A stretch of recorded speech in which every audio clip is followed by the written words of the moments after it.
Let's now shift our attention to the other big story that we are tracking here on WION, and this, of course, has got to do with the midterm elections in the United States, where over a week after the midterm elections, the Republicans have in fact managed to take control of the House.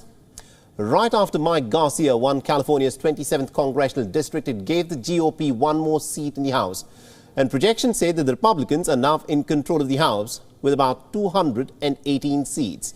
Now, that is the exact majority mark that is needed to head the House. Meanwhile, the Democrats have secured control of about 210 seats, and with this, they've lost control of the Congress, and Minority Leader Kevin McCarthy is now likely to become the House Speaker. The Republicans have already nominated him for the post, but in order to be elected as the Speaker, he'll need the support from a majority of 435 members of the House. And experts say that that is going to be the beginning of his worries. A long list of issues, of course, awaits him. It'll become his responsibility to bring everyone on the same page over a whole host of different issues.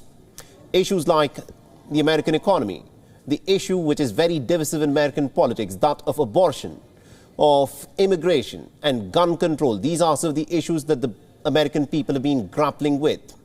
And Americans are known to vote on partisan lines, but experts say that the trend has shifted in some states this year. The people voted on candidates and their policies rather than following the party base. And this is being seen as a reason behind the failure of a red wave. The Republicans were able to turn at least 5 Democrat seats, and this is what gave them a thin majority in the House. Democrats also changed the course in some districts, but they also suffered overall net losses.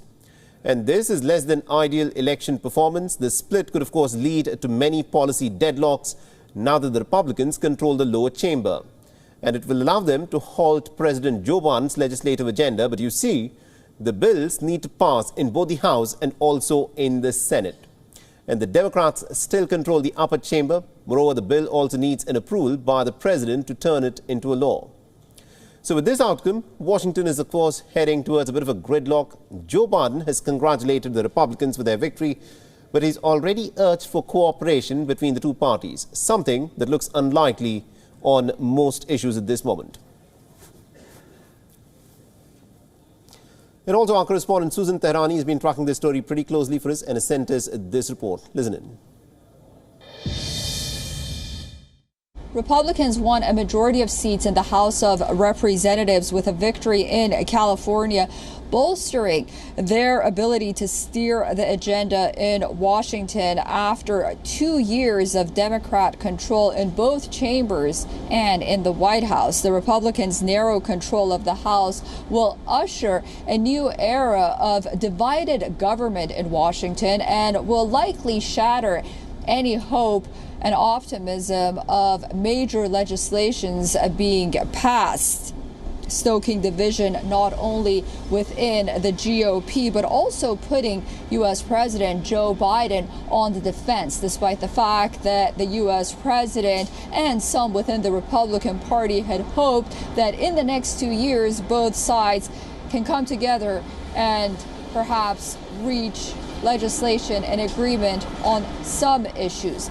U.S. President Joe Biden did call the possible Speaker of the House, Kevin McCarthy, to congratulate him. The fate of current Speaker Nancy Pelosi is still not known. Susan Tehrani reporting from New York for WION. World is One. WION is now available in your country. Download the app now and get all the news on the move.